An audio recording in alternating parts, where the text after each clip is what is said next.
Hello everyone, this is Himanshu Jain and मैंने इस साल आईएएस की परीक्षा में चौथा स्थान प्राप्त किया है।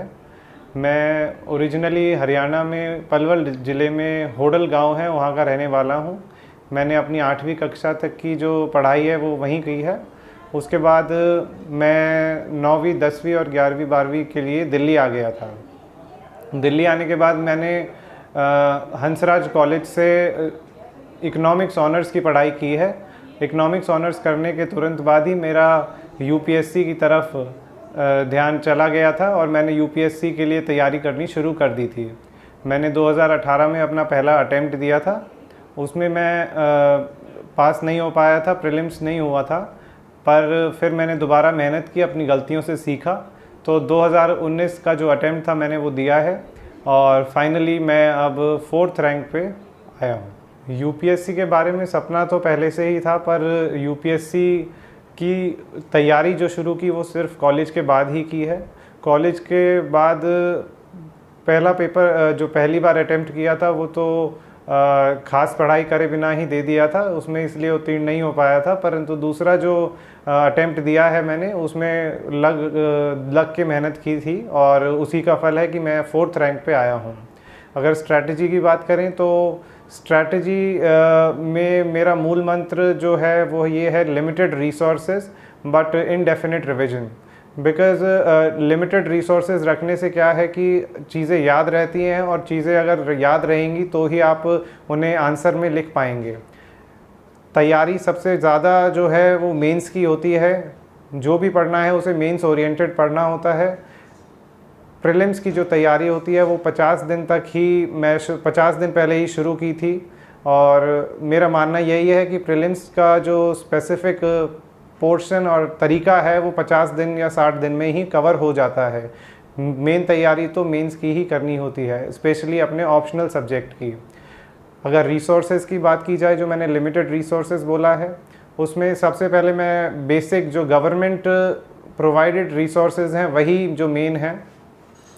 बुक्स की बात की जाए तो एनसीईआरटीज़ जो हैं क्लास 6 से 12 तक की, जो बेसिक एवरीबडी टेल्स, वही एनसीईआरटीज़ हैं। और उसके अलावा जो देयर आर सम बुक्स, अलग अलग सब्जेक्ट की अलग अलग बुक्स हैं। लक्ष्मीकांत है ऑफ कोर्स फॉर पॉलिटी, और हिस्ट्री के लिए एडिशनल स्पेक्ट्रम है। सो ये सब बुक्स के नाम हैं जो सबको पता है मार्केट में, बस वो लिमिटेड रिसोर्सेज से पढ़ना है, एक्स्ट्रा नहीं पढ़ना।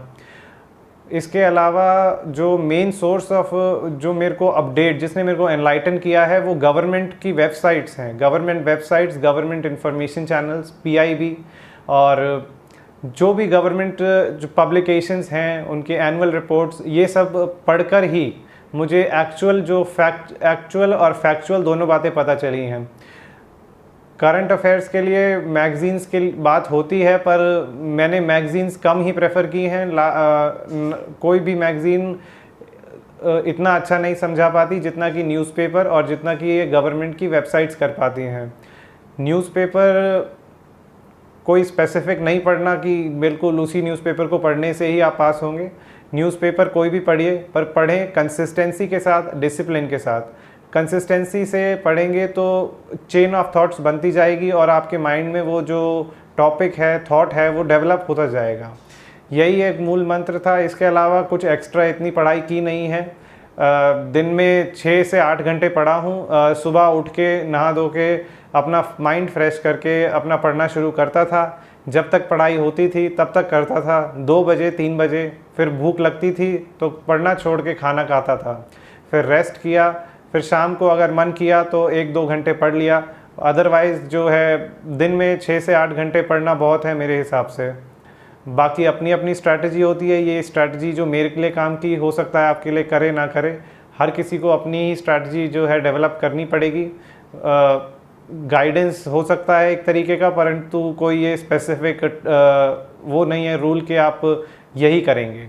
जीएस की स्ट्रैटेजी के लिए बात की जाए तो जीएस का सबसे पहला जो मूल सिद्धांत है वो ये है कि आप सिलेबस को खोलें और सिलेबस में जो टर्म्स दी गई हैं उन्हें देखें, और टर्म्स से रिलेटेड जितना भी current affairs as well as static जो भी पोर्शन आप ढूंढ पाएँ only from the authentic sources वो करना है। मैं एक एग्जांपल के तौर पे बताता हूँ, जैसे करंट अफेयर्स में पॉलिटी, अगर GS2 की बात की जाए तो पॉलिटी में जो करंट इश्यूज चल रहे थे, चाहे CBI हो, चाहे गवर्नर वर्सेस गवर्नमेंट हो, चाहे कोई भी हो, अगर उनकी हम ऑथेंटिक जो गवर्नमेंट प्रोवाइडेड जो सोर्सेज हैं उन्हें बात की जाए, वो जैसे कि राज्यसभा टीवी पे जो डिबेट्स आते हैं वो एक परफेक्ट आंसर दे देते हैं आंसर राइटिंग के लिए। वही हमें चाहिए होता है। मैंने जो अपने GS की प्रैक्टिस की थी आंसर राइटिंग, वो solely was based on the Rajya Sabha TV debates as well as the static portion, जो कि मैंने खुद ढूंढा था। स्पेसिफिक टर्म्स ढूंढने होते हैं आंसर राइटिंग स्ट्रक्चर के लिए। जैसे कि इंट्रोडक्शन की बात की जाए, फॉर एग्जांपल अगर GS3 में इकोनॉमिक सब्जेक्ट की बात की जाए और क्रॉप्स का या एनवायरनमेंट का क्वेश्चन है, एनवायरनमेंट से रिलेटेड है, डिज़ास्टर मैनेजमेंट से रिलेटेड है, तो सिर्फ और सिर्फ डेफिनेशन, कंक्लूजन एंड बॉडी, इसमें ही ढूंढना होता है। अगर इनके सोर्सेज चाहिए ऑथेंटिक सोर्सेज, और पेपर कभी कोई बाहर से नहीं आता, आपको जो करंट अफेयर्स में चल रहा होता है वही आता है। स्टैटिक पोर्शन के लिए मैंने NCERTs के बारे में तो बताया ही है। उसके अलावा जो करंट जो सिलेबस में जो टर्म्स दी गई हैं उन्हें हम जितना ज़्यादा से ज़्यादा ढूंढ पाएँ, गूगल कर पाएँ, विकिपीडिया कर पाएँ, और उन टर्म्स को जितना ज़्यादा से ज़्यादा ऑथेंटिक सोर्सेज से पढ़ें, उन टर्म्स से ही पेपर आता है, उन टर्म्स के लिए से ही पेपर बनता है, उन टर्म्स के ही आंसर लिखने होते हैं। तो GS इतना कोई मुश्किल मेरे हिसाब से नहीं है। ऑप्शनल सब्जेक्ट के लिए ज़्यादा ध्यान देने की ज़रूरत होती है। पर्सनल टिप्स अगर मैं दूं तो सबसे बड़ी टिप ये है कि अपने आप को हेल्दी रखो, आप अच्छा खाओ, और मैं ये नहीं कह रहा जंक फूड बिल्कुल छोड़ दो, पर थोड़ा कम कर दो, क्योंकि उससे जो है माइंड मेरे हिसाब से तो स्लो हो जाता है, और बाकी जो बॉडी वर्क है वो भी स्लो हो जाता है। Eat healthy. उसके अलावा जो है अपना ये जो टेंशन लेना है या फिर जो एक दूसरे के बारे में बात करना है, किसी से परेशान होना है, ये जो पर्सनल अफेयर्स है ना, इन्हें थोड़ी देर के लिए, थोड़े टाइम के लिए पोस्टपोन कर दो। अगर पोस्टपोन कर दोगे पर्सनल अफेयर्स को तो ये बाद में जो है अपने आप ही रिजॉल्व हो जाएंगे। अगर इस समय अपने पर्सनल अफेयर्स को रिजॉल्व करने में निकालोगे तो बाद में ये परमानेंट हो जाएंगे। और इसके अलावा जो मैं एक बात कहना चाहता हूँ कि लोगों की बातें जो है कम से कम सुनो। लोगों का काम है बोलना, पर हमारा काम है करना, तो हमें वही करना है जो हमारे ऑथेंटिक सोर्सेज, ऑथेंटिक गाइड्स, और जो अगर टीचर्स हैं तो टीचर्स बताते हैं वही करना है। बाकी अपनी स्ट्रैटेजी खुद डेवलप करो और यू विल बी देयर। बस इतना ही कहना चाहूँगा। सबको thank you and all the best to all the aspirants who are working so hard to achieve that dream.